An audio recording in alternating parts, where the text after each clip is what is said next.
Hello friends, ITI classes के YouTube channel पर आप सभी का बहुत बहुत स्वागत है।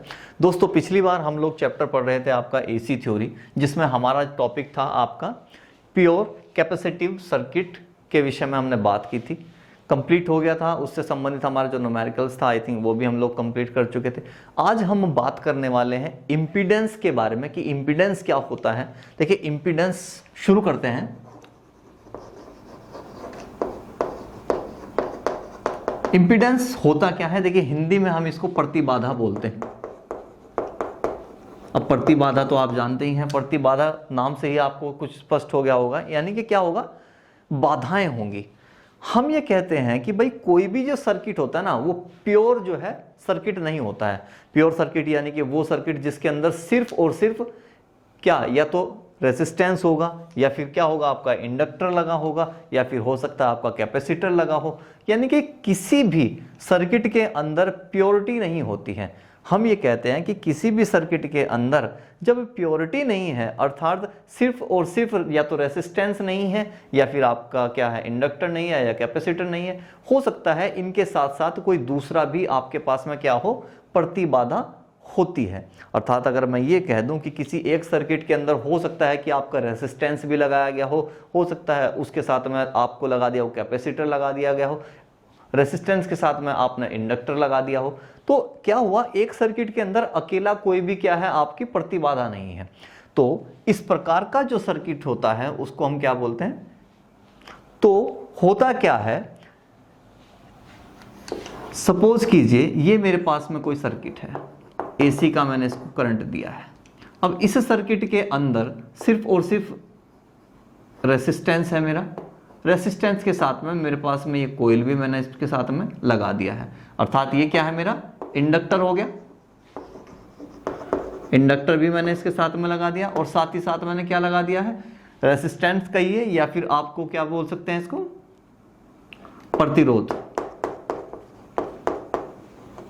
तो एक सर्किट के अंदर मैंने प्रतिरोध भी लगाया है और इंडक्टर को भी लगा दिया है। तो अगर मैं ये कहूं कि भाई पूरे के पूरे सर्किट का अब मुझे प्रतिरोध बताओ, तो ये क्या कहलाएगा, मेरा प्रतिबाधा कहलाएगा, इंपीडेंस कहलाएगा। अर्थात किसी सर्किट के अंदर कुल जो आपके क्या है प्रतिरोध होंगे वो मेरे क्या कहलाएंगे, प्रतिबाधा कहलाते हैं। तो मैं बोलता हूं किसी एक सर्किट के अंदर कुल प्रतिरोध,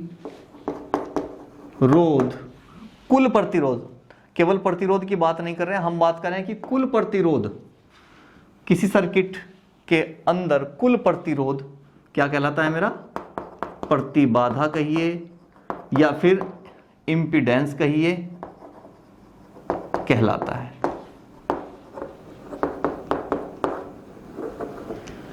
तो ये हुआ आपका क्या, इंपीडेंस अर्थात प्रतिबाधा।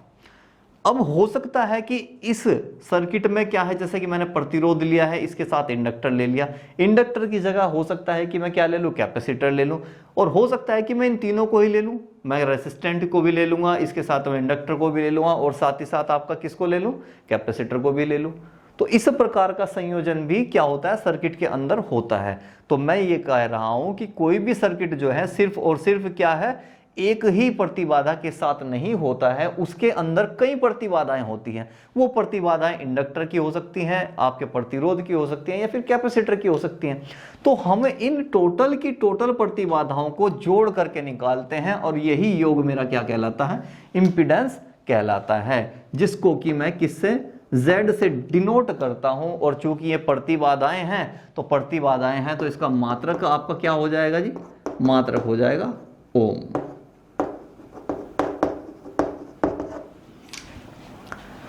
तो समझ गए होंगे आप क्या होता है इंपीडेंस। अब हम ये कह रहे हैं कि भाई इंपीडेंस जो है, यानी कि प्रतिबाधाएं जो हैं, वो प्रतिबाधाएं किस किस के साथ हो सकती हैं। हमने कहा कि भाई ये जो हो सकती हैं, यदि मैं किसी सर्किट के साथ मैं किसको, R को जोड़ दूं और किसको जोड़ दूं, L को जोड़ दूं। हम ये बात कर चुके हैं पहले ही, इंडक्टर के बारे में हम पढ़ चुके हैं, प्रतिरोध के विषय में भी पढ़ा जा चुका है। हम ये कह रहे हैं कि यदि किसी सर्किट के अंदर मैं सीरीज में अर्थात श्रेणी क्रम के अंदर किसको ले लूं, R को ले लूं और L को ले लूं, तो ऐसा मेरा एक सर्किट अगर मैं बना लेता हूं, अगर मेरे पास कोई ऐसा सर्किट है जिसके अंदर सीरीज क्रम में आपका कौन रेसिस्टेंस और इंडक्टर दोनों जुड़े होंगे, तो उसकी मुझे प्रतिबाधा बतानी हो तो मैं कैसे बताऊंगा? हम ये कह रहे हैं कि भाई ये जो सर्किट है, ये सर्किट कौन सा है? आर और एल का ही सर्किट है ये। तो आर एल सर्किट कुछ इस प्रकार का होगा जिसके अंदर क्या है? प्रतिरोध और इंडक्टर दोनों को जोड़ा गया है। अब हमने क्या कहा? हमने ये कहा कि भाई इस पूरे के पूरे सर्किट के अंदर कितना प्रतिरोध है मुझे ये बताना है, जिसको मैंने कहा प्रतिबाधा। अर्थात मैं आपसे Z की वैल्यू पूछना चाह रहा हूं, इसके अंदर होगी कितनी। हमने ये कहा कि भाई जब AC का फ्लो यानी कि AC करंट इसको दिया जाता है तो इस रेसिस्टेंस यानी कि R के पास में जब धारा जाती है तो वोल्टेज का कुछ मान तो इसको मिल जाएगा। हमने इसको कहा कि भाई ये R की है तो इसको VR लिख दिया हमने वोल्टेज R के लिए, और कुछ जो है इस वाले को मिलेगा यानी कि इंडक्टर को भी कुछ मिलेगा वोल्टेज। हमने कहा कि इसको भाई मैं VL से डिनोट कर लेता हूं। अब हमने ये कहा कि पूरी की पूरी जो टोटल वोल्टेज है वो टोटल वोल्टेज कितनी हो जाएगी? क्योंकि ये सीरीज क्रम में था, अब हम ये नहीं कह सकते कि भाई V is equal to total VR plus और VL कर दीजिए।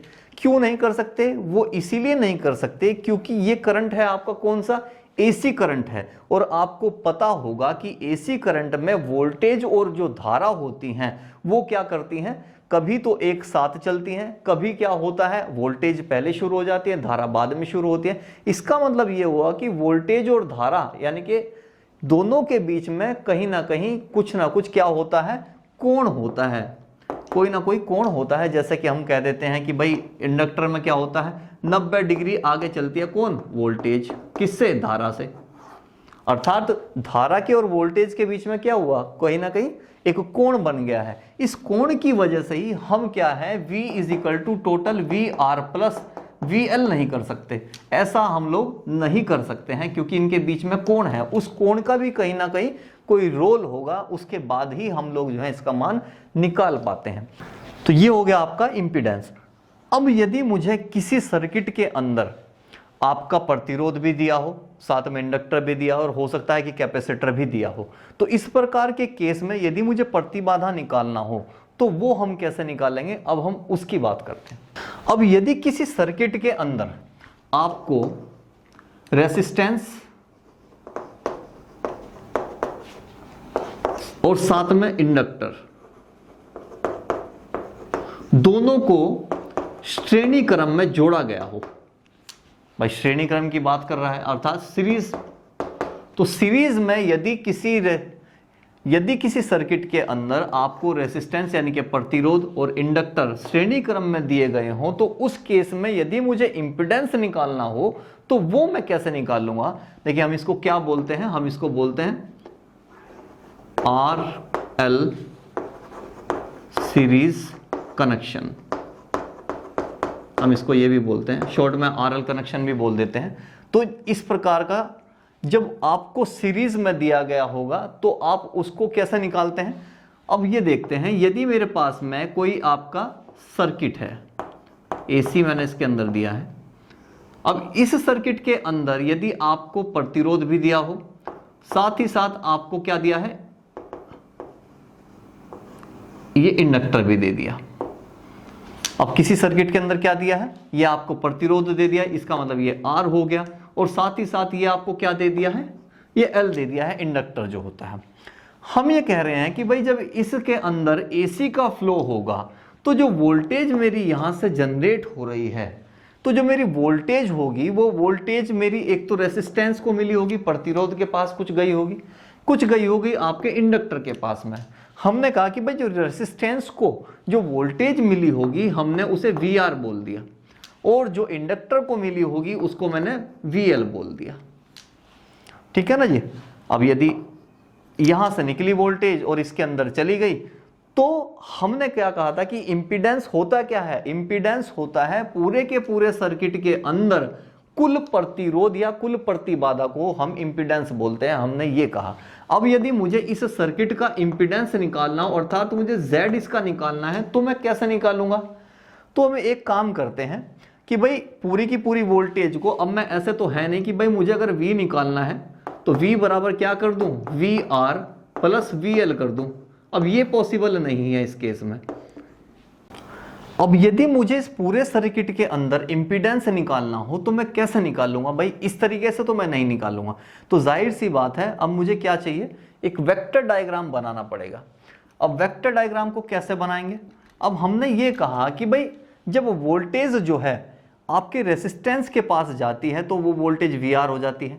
अब उस केस में होता क्या है, जब हम किसी सर्किट के अंदर रिजल्टेंट रेसिस्टेंस रखते हैं और रेसिस्टेंस को जब मैं वोल्टेज देता हूं तो उस कंडीशन में क्या होता है, वेक्टर डायग्राम के अंदर वोल्टेज का मान और जो मेरी धारा होगी उन दोनों का जो मान होता है वो क्या है, साथ साथ चलता है। साथ साथ चलने का मतलब ये हुआ कि जो आपकी वोल्टेज है, वोल्टेज और धारा के बीच में किसी प्रकार का कोई कोण नहीं होता है, अर्थात थीटा की वैल्यू यहां क्या हो जाती है, 0 होती है। तो जब ऐसी कंडीशन होती है तो वोल्टेज और जो धारा है वो दोनों की दोनों क्या होती हैं, एक ही रेखा में होती है। अब आपने कहा कि जो वोल्टेज है वो किसको दिया जाता है, अब वो दे दिया आपने इंडक्टर को। अब जब वोल्टेज इंडक्टर के पास जाता है तो इस केस में होता क्या है, यदि मैं इसका वेव डायग्राम देखूं तो वेव डायग्राम कैसे बनेगा? हमने कहा कि भाई ये जो है ये मेरी धारा का ग्राफ है, AC धारा का ग्राफ है। तो इस कंडीशन में क्या है, ये 0 है, ये पॉजिटिव, ये माइनस, तो ये धारा का हो गया। तो हमने कहा कि जो वोल्टेज होगी वो वोल्टेज क्या होती है, धारा से 90 डिग्री आगे चलती है। तो देखिए ये 0 पर है, यहां क्या हो गया आपका 90 डिग्री हो गया, ये आपका 180 डिग्री हो गया, ये 270 हो गया माइनस, ये फिर से 360 हो गया। तो हमने कहा कि जो धारा है वो धारा तो शुरू हो जाएगी, लेकिन उसके शुरू होने से पहले वोल्टेज जो है क्या करेगी, 90 डिग्री आगे निकल जाएगी, यानी कि इस प्रकार से।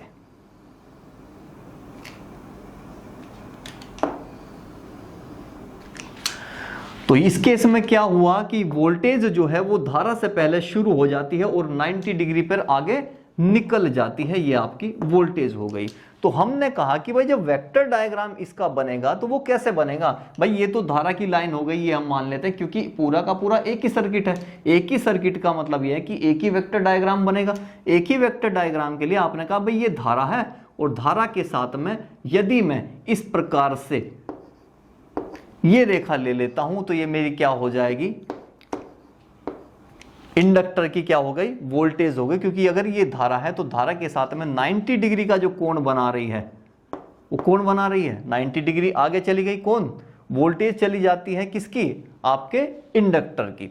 तो इस केस में होगा क्या, अब जब VR और VL मेरे दोनों के दोनों इस प्रकार से आ जाते हैं तो हमने कहा कि पूरे के पूरे का इंडक्टेंस, वो पूरे के पूरे सर्किट का आपको क्या बताना है, आपको बताना है कि इसका इंपीडेंस अर्थात प्रतिबाधा। हमने कहा था कि जो टोटल वोल्टेज है वो बराबर होगी इनके, इसके बराबर होगी। तो हमने कहा कि VR और VL का आपने क्या कहा, भाई इसका रिजल्टेंट निकाल लो।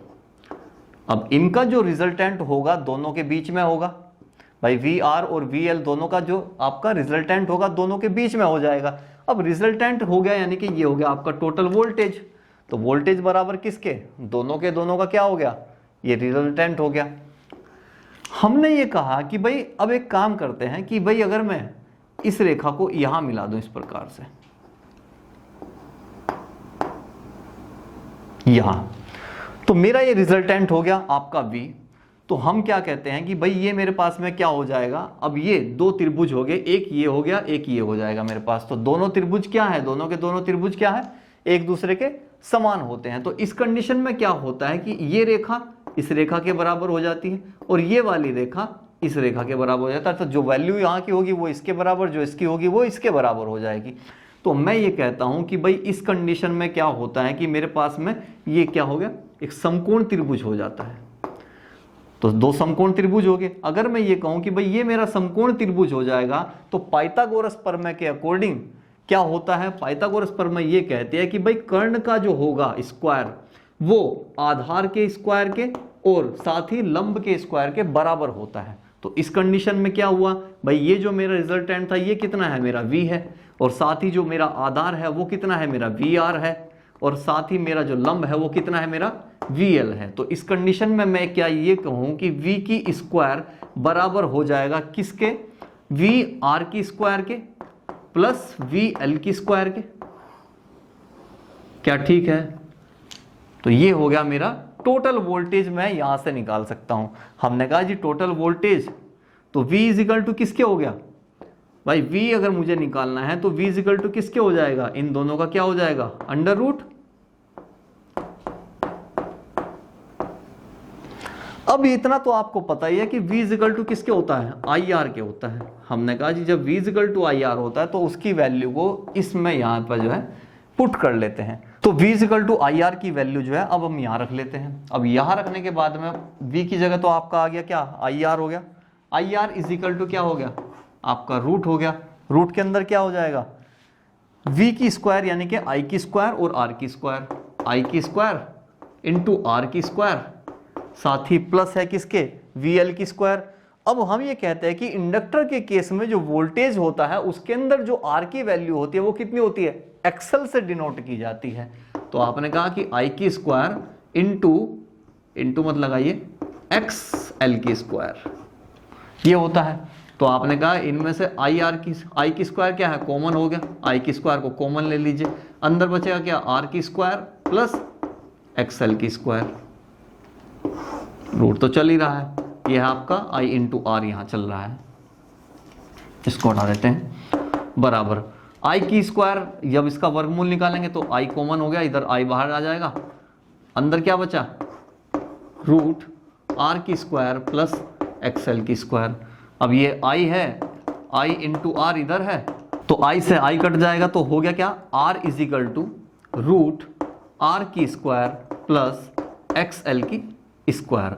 अब ये क्या है आपका? टोटल प्रतिरोध, यानी कि पूरे के पूरे जो सर्किट है उसका टोटल आपका क्या है? प्रतिरोध या प्रतिबाधा कहिए, या हम ये कह रहे हैं कि भाई हम इसको Z से डिनोट करते हैं, तो Z इज इक्वल टू किसके हो जाएगा? R की स्क्वायर प्लस XL की स्क्वायर के। ये है आपके इस सर्किट का क्या हो जाएगा? ये आपका इस पूरे के पूरे सर्किट का मैं आपने क्या निकाल दिया है? इंपीडेंस या प्रतिबाधा निकल जाती है। तो ये क्या हो गया? आपका पूरे के पूरे सर्किट का प्रतिबाधा या इंपीडेंस हो जाएगा। अगर मैं ये कहूं कि भाई मुझे पूरे के पूरे सर्किट का क्या निकालना है? पावर फैक्टर निकालना है, तो पावर फैक्टर कैसा निकलेगा? हमने कहा जी हमें उसकी जरूरत नहीं है, डायरेक्ट पावर फैक्टर ही देख लेते हैं क्या होता है। तो आपने कहा जी कोस फाई का हम क्या बोलते हैं? कोस फाई को हम पावर फैक्टर बोलते हैं, और इसकी जो वैल्यू होती है वो होती है इस पूरे के पूरे सर्किट का जो आपका क्या है? रेसिस्टेंस या प्रतिरोध बटे पूरे के पूरे सर्किट का क्या? अभी जो इंपीडेंस आपने निकाला है उसका अनुपात जो है आपका क्या कहलाता है? पावर फैक्टर कहलाता है। तो cos phi is equal to R oblique Z जो है वो इसका पावर फैक्टर हो जाता है। डायरेक्ट सवाल आपसे पूछा जाएगा, आपको कुछ नहीं सिर्फ और सिर्फ क्या करना है? R की वैल्यू या तो आपको दे देगा, Z निकालना है, या फिर आपको कोस फाई की वैल्यू देगा, आपसे R या Z में से किसी ना किसी एक की वैल्यू निकलवा लेता है। अगर मैं ये कहूं कि भाई इसके अंदर इस पूरे सर्किट के अंदर कितनी पावर कंज्यूम हुई, तो पावर की कंजम्पशन अगर मैं पूछ लूं आपसे, या अगर मैं इसको हिंदी में कहूं तो मैं कहूंगा कि शक्ति व्यय कितना हुआ। तो शक्ति व्यय के लिए हमने कहा कि भाई फॉर्मूला होता है P is equal to I की स्क्वायर R, या फिर मैं ये कहूं P is equal to VI होता है। लेकिन इस केस में क्या होता है? यहां पर क्या है? धारा के और वोल्टेज के बीच में क्या हुआ है? एक कोण बनता है। तो इसलिए हमने कहा कि भाई एक काम करते हैं, इसके साथ में कोस फाई यानी कि हमारा जो फैक्टर पावर फैक्टर आता है उसको भी इसमें लगा लेते हैं, ठीक है ना। तो आपका जो टोटल आपकी जो पावर कंजम्पशन हुई अर्थात आपकी जो शक्ति खर्च हुई है P is equal to VI into cos phi हो जाती है। तो ये कुछ ऐसे फॉर्मूले हैं जिसको आपको क्या है? निकालना नहीं है, डायरेक्ट इसको आप रख लीजिए, इसमें वैल्यू पुट कर लीजिए, उसके बाद में वैल्यू जो मान आपसे पूछा गया उसके वैल्यू आप बता देंगे। ये हो गया, ये हो गया, और साथ ही साथ ये हो गया। ये आपको सिर्फ सॉल्व करके दिखाया था, एग्जाम पेपर में आपसे इस तरह से नहीं पूछेगा। आपको क्या है? थोड़ा इसका पता होना चाहिए कि भाई किस किस तरीके से जो है इसका डेरिवेशन होता है, कि कैसे कैसे फॉर्मूला मेरे पास निकल जाता है। तो उसको ऐसे निकाल के आप जो है वैल्यू पुट कर सकते हैं, और उसके साथ ही जो भी आपसे पूछा जाता है उसका जवाब दे सकते हैं। नेक्स्ट वीडियो में हम बात करेंगे इससे संबंधित जो आपके क्वेश्चन आए हैं उसके विषय में। तो आज की वीडियो को यहीं समाप्त करते हैं। Thank you.